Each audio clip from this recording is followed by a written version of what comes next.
Hey guys, this question asks, which of the following compounds will have the lowest RF value during thin layer chromatography? Okay, let's talk about thin layer chromatography for a second.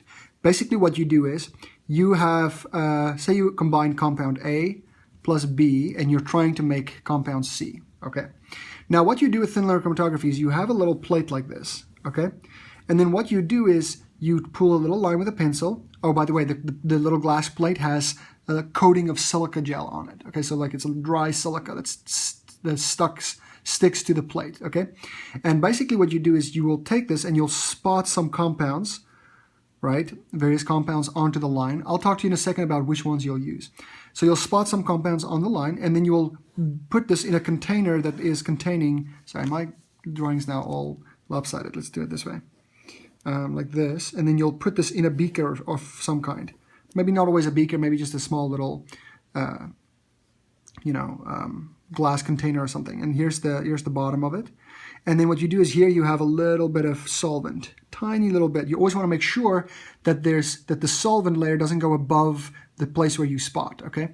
And so here's the spots that you spotted. You take a little bit of you take a capillary tube, like a tiny little capillary tube, and you spot a little bit of compound, like you just push it onto the compound like that, and it'll go out of the capillary into the silica like that. And then you put it in this little container, and now the solvent slowly pulls up into the silica as it pulls up.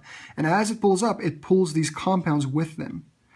But now, based on the interactions between the compounds and the silica gel, they'll move up at different speeds. Okay. Now at the end, you get the point where your solvent went up to. So you'll stop usually about a tiny little sliver before you get to the end. You don't want to have the solvent go all the way up. You want to stop right there so that you can actually see where there's the line. And then you take this distance. You take the distance that the solvent traveled up the plate. And so from there to there, right? So this distance. And you take, so say for example, this spot now ended up around there. Then you take this distance here, the distance that the compound traveled. So then it's this distance divided by the distance of the solvent, and the solvent will always travel further. And that'll give you a fraction, so say 0.4. That'll be the RF value for that compound. Okay, and the higher the RF value, the further the compound traveled with the solvent. Okay, so something that sticks to the silica, like very tightly, it'll travel very little, so it'll have a really low RF value. Whereas something that traveled very quickly, that doesn't like the silica at all, something usually nonpolar, like let's say hexanes or benzene or something, that'll travel up the plate extremely fast all the way to the solvent, so that'll have an RF almost at 1. It obviously depends on what solvent you use, solvent system, you know what I mean? That it's very variable. And so, but basically based on that, we can say that compounds that are polar and have, the ability to hydrogen bond, those compounds will stick to the silica like a lot more than nonpolar compounds.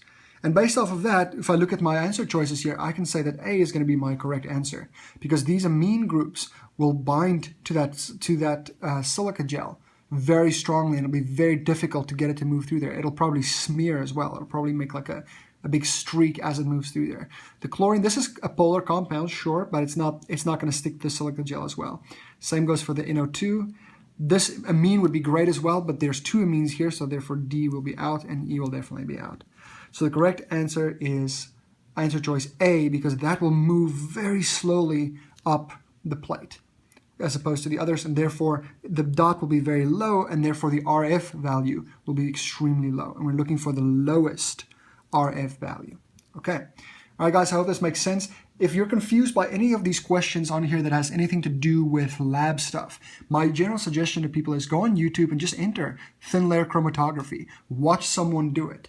Listen to what the person says and actually watch the technique. For a lot of this organic chemistry stuff, when I was in college first, when I saw a professor speak about it, I understood what they meant, but it wasn't as clear to me. Like once I was actually in the lab and once I started doing the chemistry myself, things became a lot more clear. It's just I think different people learn in different ways, and for me, I think I'm a really big practical learner. I like if I need to do stuff to understand it really, really well, and I think I think for most people that would really help. So, watch those videos, make sure you understand exactly what they're talking about.